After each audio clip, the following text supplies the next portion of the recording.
I don't think CX is a cost center.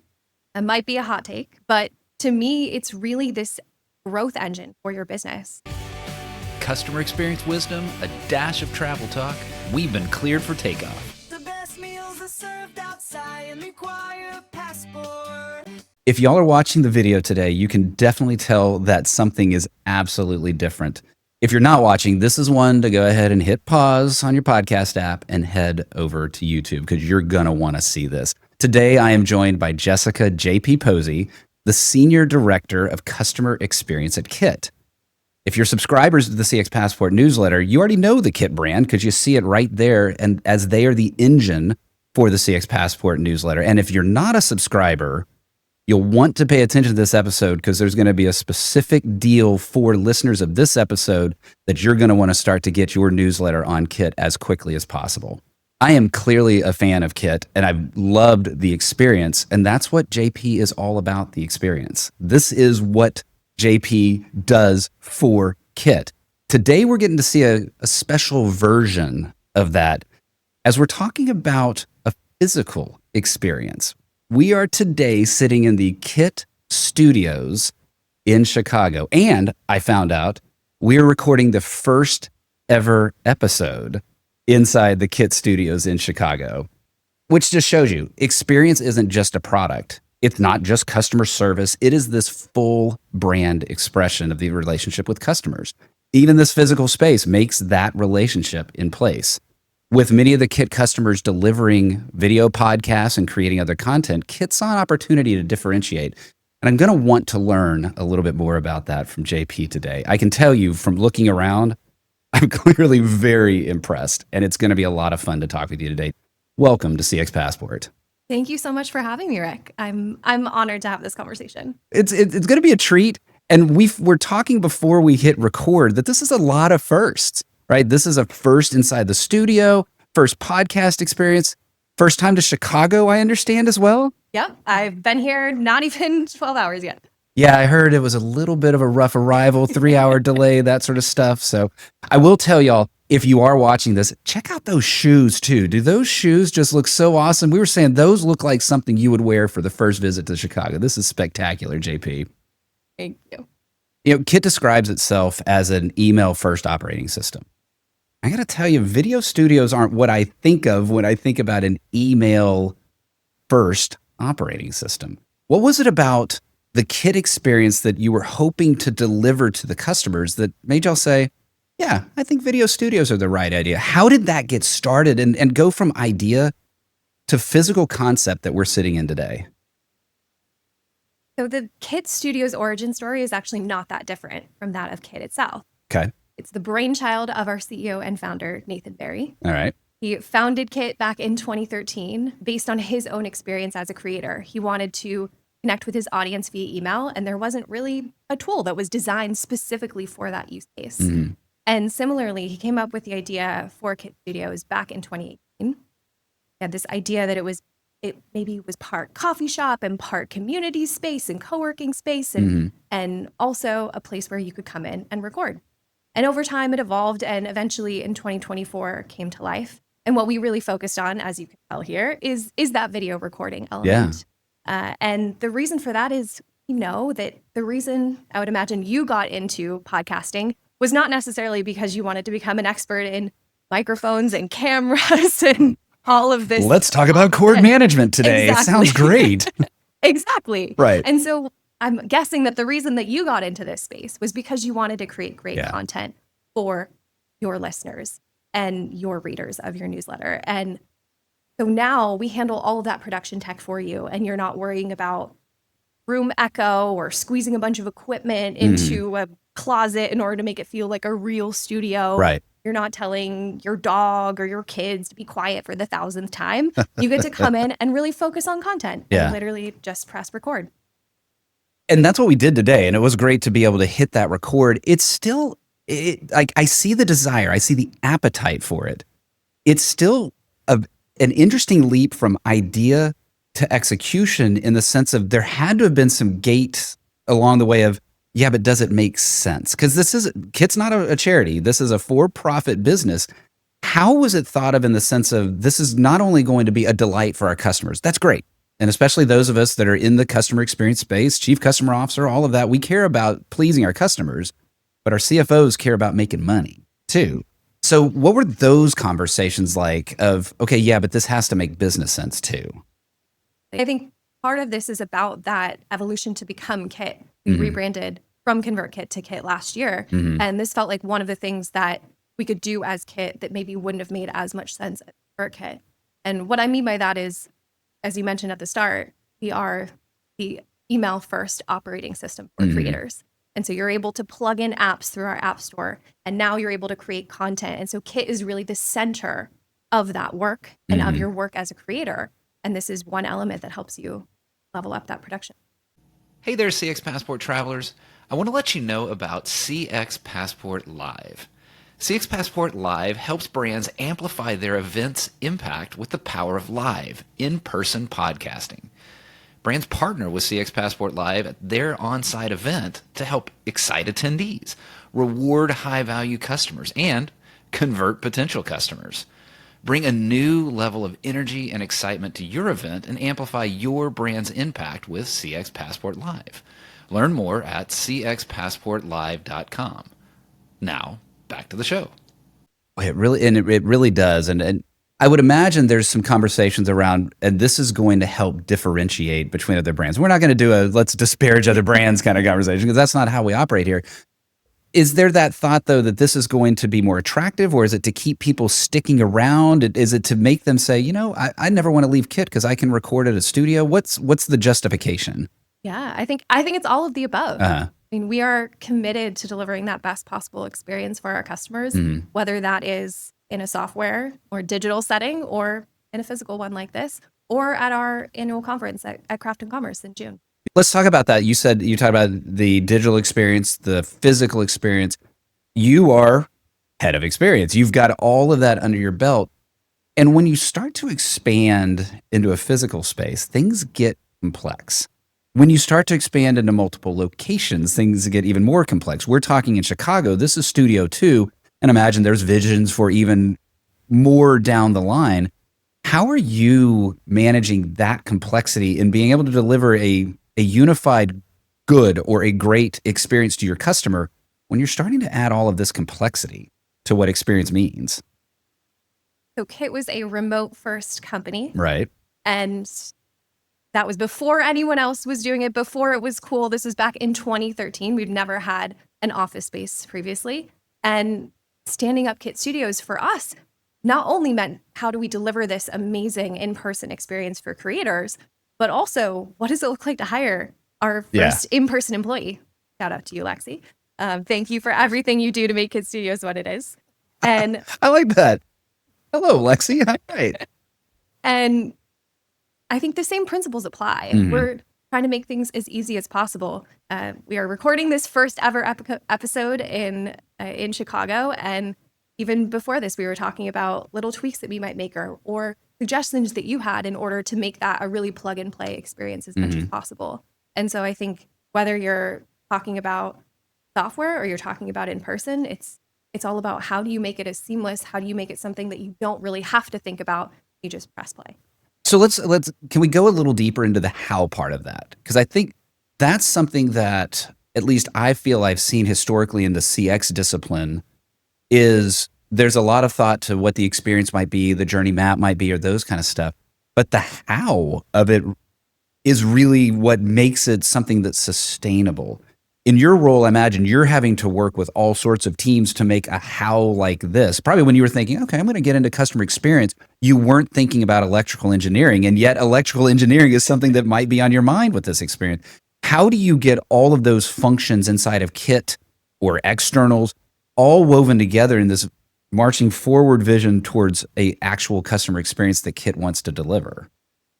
The way I think about CX is that you're really sitting at the heart of this. It's not one thing, it's everything put together, the sum of those parts. And I believe that you have an opportunity, but also a responsibility, dare I say, to be that voice of the customer internally and work with product and work with marketing and work with engineering and the list goes on in order to deliver that and to keep everyone aligned on the vision, and then share the feedback that does come in from our customers, because we have tens of thousands of one-on-one interactions with our customers every single month. Yeah. And our responsibility to then funnel that into something that can be leveraged by those other teams to do their best work. Do you mind opening the door a little bit on that? Because I've, and it's not like, ooh, Rick, you're so unique with this thought, but I find that to be some of the most valuable influence factors inside of a company is the actual customer's voice. How are you taking that inside of Kit? Specifically, if you could, because there's folks listening to this like, yeah, I'd love to do that at my company too, but I don't know how. How are y'all doing that with those thousands of feedback points that you're getting and then sharing it into the company to influence choices downstream? Yeah, you're absolutely right that I am not sitting here reading tens of thousands of one-on-one interactions every month. Hey, have you looked at this one? Hey, have you tried that one? Yeah. Exactly. And so we use a tool specifically called Interpret. I think this is a great use case for AI because it makes it much easier to parse that signal from noise than you ever could in the past. And we use this tool called Interpret that it digests all of that data, all of the conversations that we're having in support tickets, all of our Gong conversations, all of what's happening in social media, and the list goes on. And we're aggregating all of that so that we can then interact with it and ask questions that you might have. Is there something that Kit was going to do, but a particular customer voice, and not one, but some sort of theme came through, and you as the chief customer officer said, hey, our customers are saying this, we should change direction?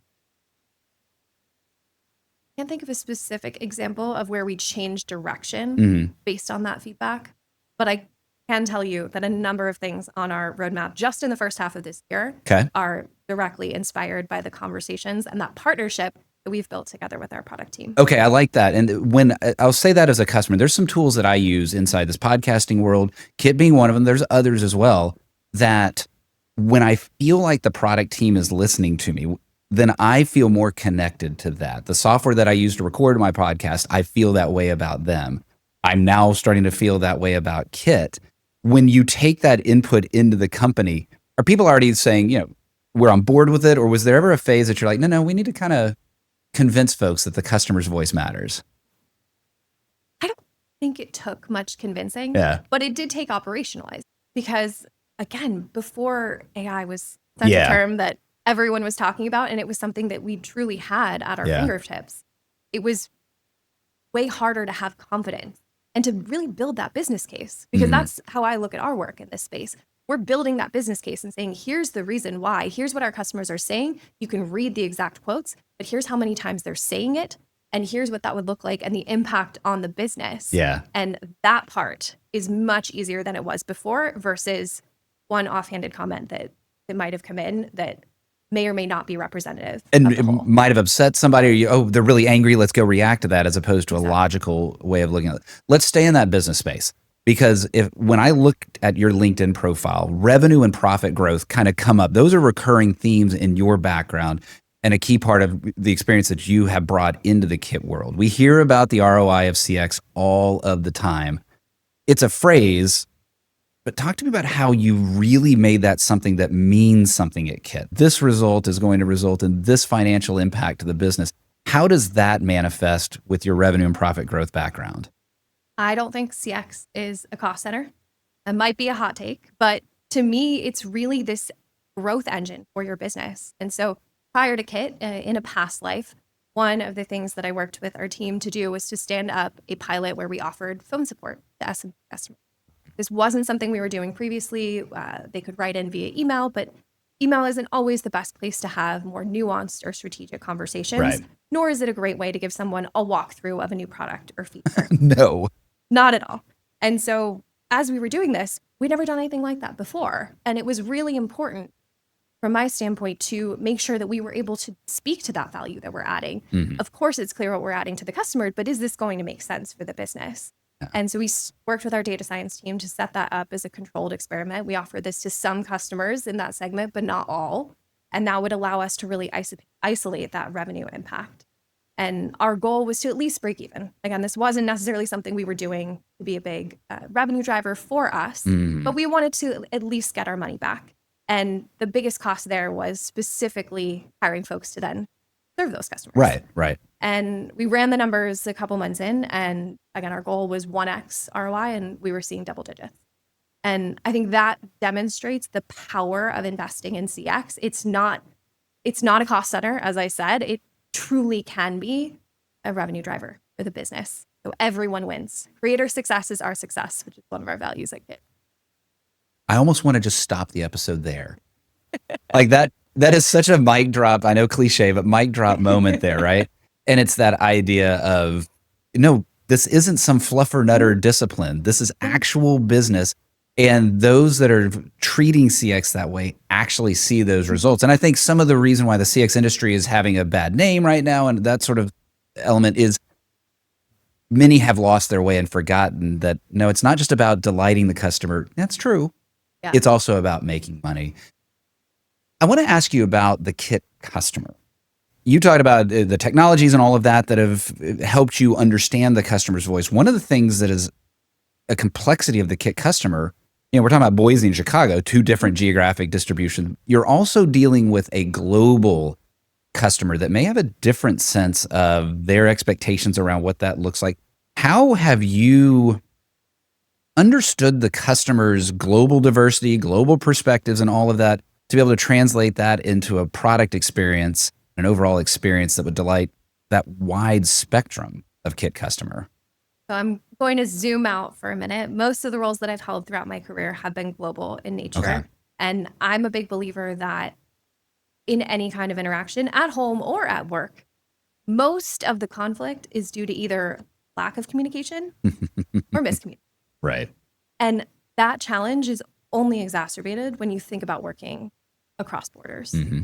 And so I think there's a few things that you can do to account for that. One is to get curious. What are those differences? Yes. What are the different places that your customers or your colleagues are coming from? Mm-hmm. I'm not sure if you're familiar with Erin Meyer's culture map, but she's You saw my can tell eyebrows. you are. Why, yes, I am.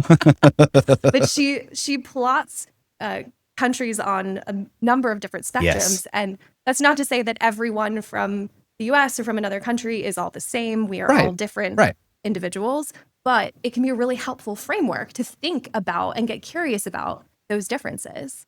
I think another way to combat those challenges is simply to make the time.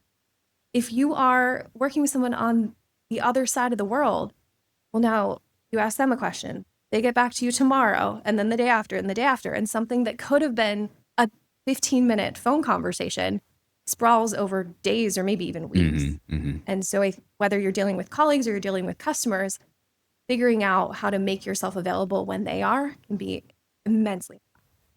And finally, clear expectations. Okay.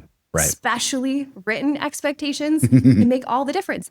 I did this with you this morning. I said in a text to you, I said to set expectations. We're still putting on the finishing touches. I want you to know what you're walking into. I did not even think of that in the context of setting in a global expectation, but you're right. It was just so natural. Hey, guess what? The studio looks pretty on the inside.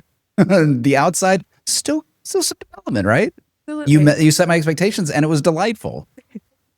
Happy to hear.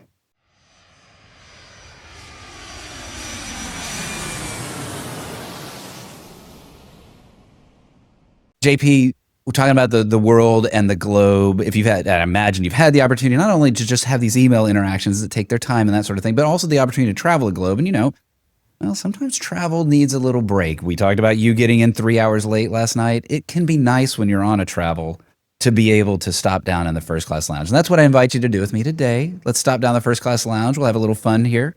What is a dream travel location from your past? Because I don't live there anymore, and it's now called traveling when I visit New York City. Okay.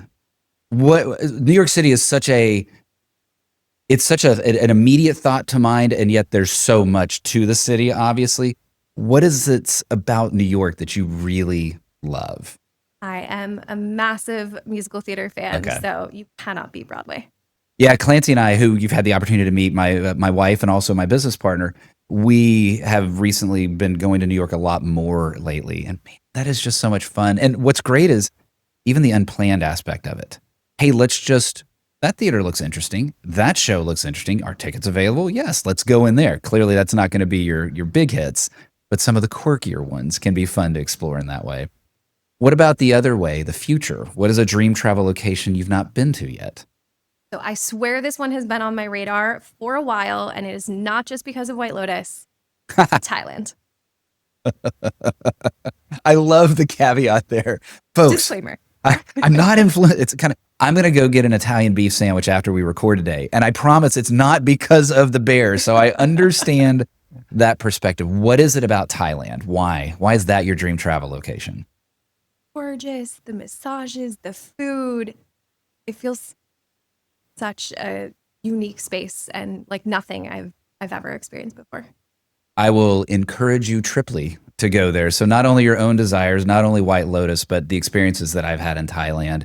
We've actually got a sister-in-law that is Thai, and so I've had the chance to experience some family elements there, and it is one of the most wonderful countries in the world. And the food, my gosh, is so wonderful. So let's stay in that vein. What is a favorite food of yours? Cheese. Oh, I knew I was going to like you, JP. Just the whole category of cheese. Entire category. I do not discriminate. All cheese. I have said that if I had to, I could live life on French bread, cheese, and red wine. I think I could as well. Yeah. And when I was backpacking in Europe, that's all I could afford. So was French bread, cheese, and wine. So I understand that. With all the delight and smiles that we just went through, I'm gonna break you a little bit here. What is something growing up you were forced to eat but you hated as a kid? I've confirmed this with my mother. She did not make me eat anything Okay. that I did not want to. Really? Okay, so you weren't forced to do anything. All right. Look at you. Okay. Well done. Well done, JP Mom. Hi, Mom. Yeah, that's right. Let's all say hi. JP, unfortunately, we're going to have to leave the first class lounge. What is one thing, not including your passport, not including your phone, that you will not leave home without? A drowsy eye mask. The drowsy eye mask. Tell me, what is the Is that a specific brand? Is that It is a specific brand. I have no affiliation unless they would like to create one right now. I've tested a bunch of different eye masks, and this one is Velcro, so it never stretches out. It's washable. So it's washable silk. Comes in a bunch of different colors. Ooh, okay. I definitely don't just have one.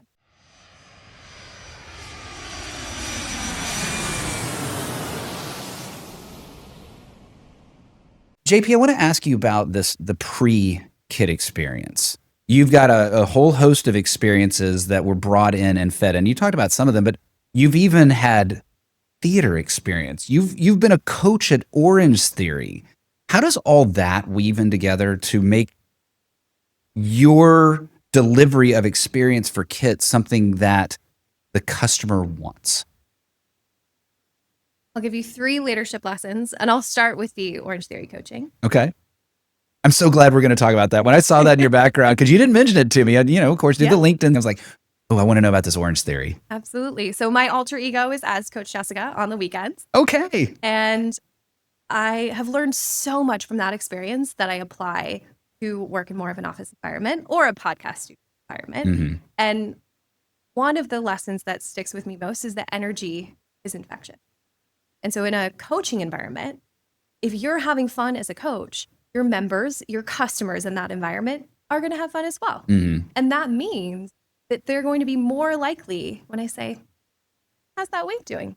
Oh, you think you can go a little heavier? Yeah, I'll grab it. Free delivery on Sundays. And they're more likely to say yes and opt in to that challenge and find the fun in the challenge that is an Orange Theory workout. Right. And I think in more of an office environment or a podcast studio environment and my work at Kit, I think one of the key roles of a leader is to motivate and to inspire and to help those around you understand the vision and where we're going and why it's so exciting. Right. And I'm also a big believer that that employee experience directly translates to the experience that your customers are having when they're interacting with you. That's what, when you were talking about Orange Theory right there, that's what was coming to mind is, even though they're sort of they are your clients, they are your customers, but that energy that you're describing, you're sort of their leader, they're delivering on their performance goals or whatever that might be. Same kind of thing internally. How have you brought that into Kit? At Kit specifically, that's been a key part of how I've rallied folks around lots of different initiatives. Mhm. And so you're the one putting on paper and saying, hey, here's where we're going. Here's what I'm thinking about. Yeah. Tell me why I'm wrong. Tell me what I'm missing. Tell me what's not going to work here and how to make it better. But that starts from a place of getting everyone excited, because no one likes to be just told, do this, do that. You want to know. Yeah. And that's where that motivation comes in. And that's how you get the fun of building on each other's ideas to ultimately do something better than either of you imagined at the start. Building on one another's ideas. That triggered the other thought. That's a key part of improv. Yes, and, right? Building on others' ideas. Now, I know you have a theater background. I don't know if it's improv or not, but how are you taking that theater? Like, what of that are you bringing into today? What was that a theater experience like, and how is that a part of your Kit world today? I've taken a few improv courses here and there, but primarily I'm an actress and singer, and I grew up as a professional ballerina. I'm learning all sorts of things here. Wait a second. So we're a singer, we're actress, we're ballerina. I'm learning that you're a ballerina. That is completely new news to me today. I cannot think of an art. It's probably not fair to other artistic disciplines, but when I think of the artistic discipline that, well, actually requires the most discipline, didn't even mean to do that with my words, it's being a ballerina. The physical discipline, the artistic discipline, the mental discipline.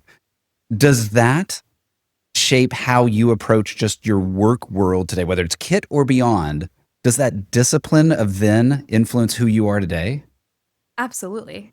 So I grew up dancing for a pre-professional company for 35 plus hours a week. Okay. And so from a very early age, from single digits, I got very comfortable managing my own time Mhm. and using every single minute to finish my schoolwork so that I could both go to school and Yeah. squeeze in ballet as well. And I think I've taken a lot of things from that experience, in addition to that time management personally. One of the things is that discipline, that structure. How do you make things repeatable? How do you Mhm. do things over and over and over again so that, yes, is everything going to go according to plan every single time in a CX environment or literally any other? No. But you practice so much. Yeah. You write the SOPs, you document things so that 9.5 times out of 10 it's that experience that you practice perfected. I'm so glad you brought that into the world of customer experience, because as you were starting to tell the story of the 35 hours, the work there, it made me think of something that I've said is it is better to be consistently good than occasionally great. And especially in a technology environment, when I think about something like Kit or something other that's really a technology, I don't really need to be delighted. I just need to know that my emails actually are sent to my customers, amongst many, many other things. And that idea of being able to know that I can trust that the product is going to be consistently good is much more important to me. And that execution that you're describing from your past, bringing that into the experience that you're driving today. I love that phrase, and it brings me back to one of the things that when I first got into people management very early in my career, my first manager coached out of me this micromanagement tendency. And one of the things that she said would help, which she was absolutely right about, was how do you make sure that the times when you do miss the mark, the times when things do go off the rails, make sure that those get to your desk so that the rest, you set up the process, you set up the system, you trust that it's going to happen, and then get those moments when it doesn't. That ties back to something you said earlier that I actually wanted to get back to when we were talking about employee experience. It was almost just sort of a casual comment that you made. And when it's casual comments like that, it tells me that it's actually deeply embedded in someone because they don't even realize how important it was. But you talked about that folks can bring what's not working well from an employee experience. How has that, and this term is way overused, forgive me, but I'm going to say it just for context. How does that psychological safety exist? How has that been created so that people feel comfortable saying, no, this feature is wrong and we need to change it, or whatever the redirection needs to be from an internal perspective? I think that trust is not necessarily built in one interaction in one moment. It's a pattern of behavior over time. And so when someone gives you feedback that might be difficult to hear, when they communicate fearlessly, to use a catchphrase I like, you say thank you. Yeah. And you hear them out and you try to understand and sit with whatever that challenging piece of feedback is. Right. And not every piece of feedback is going to be able to be immediately actioned in the way that that individual envisioned. Right. But listen, you try to incorporate it, you share context, you have that dialogue, and then you do something about it, whatever that looks like, whatever that best next step is. And one of the reasons, in addition to the work that I described earlier, we're listening in aggregate to what our customers are saying every single day. Whenever a customer in a support ticket has a piece of feedback or says, I wish this feature worked differently, I wish you did XYZ, I'm reading those direct quotes verbatim. Yeah. And then we have the way to analyze them. I love that. Mass. So what's next? What's next for the Kit customer? I'm sitting here in a gorgeous studio. I've already raved about the product. What's next for the Kit customer that is either going to be that delight or that consistently good experience for the Kit customer? Well, immediately next is officially opening Kit Studio Chicago. Yay! Again, delighted to have you here for our first recording. And then looking to expand from there. Our next location will be in New York. No timelines I can share yet. Oh, all right. So we have a little intel here. New York is going to be next? Exactly. Excellent. Exactly. You can also expect continued evolution of our app store. So as we discussed, it is the email first operating system for creators who mean business. And with our app store, you can now work in one space, plug in those apps that you use day to day, make that work for you. And finally, you should join us in person in Boise, Okay. June 11th through the 14th for our annual Craft and Commerce. Okay. I've seen a lot about the conference, and come on, folks, Boise in June Absolutely. seems like a pretty good time. I find it interesting. You did not schedule this during Boise in January. What a wise choice. Yes. Oh, that's fantastic. Well, JP, if folks wanted to get to know more about Kit, if they want to get more about you and your perspective of customer experience, so where should they turn to learn more? LinkedIn is the best place to find me. Okay, very good. And then I teased this at the beginning, but there's a special deal available for listeners of this episode. What is that special deal? You can have a 30-day free trial. Okay, very nice. All right, so folks, go down in the show notes. You will see a link. You get 30 days free of Kit. And this is not a sponsored episode. I'm going to be very transparent about that. I actually just really like Kit. And so this is real. This is authentic. And I hope that y'all enjoy Kit as well. JP, this was a delightful conversation. Not only is it a beautiful space, I really want to just keep talking to you and making up questions to continue this conversation so we can sit in this beautiful space. I learned a lot, and that always is an absolute treat, that not only do I get to enjoy the conversation, I get to learn from the conversation as well. So JP, thank you for being on CX Passport. Thank you, Rick. An amazing conversation.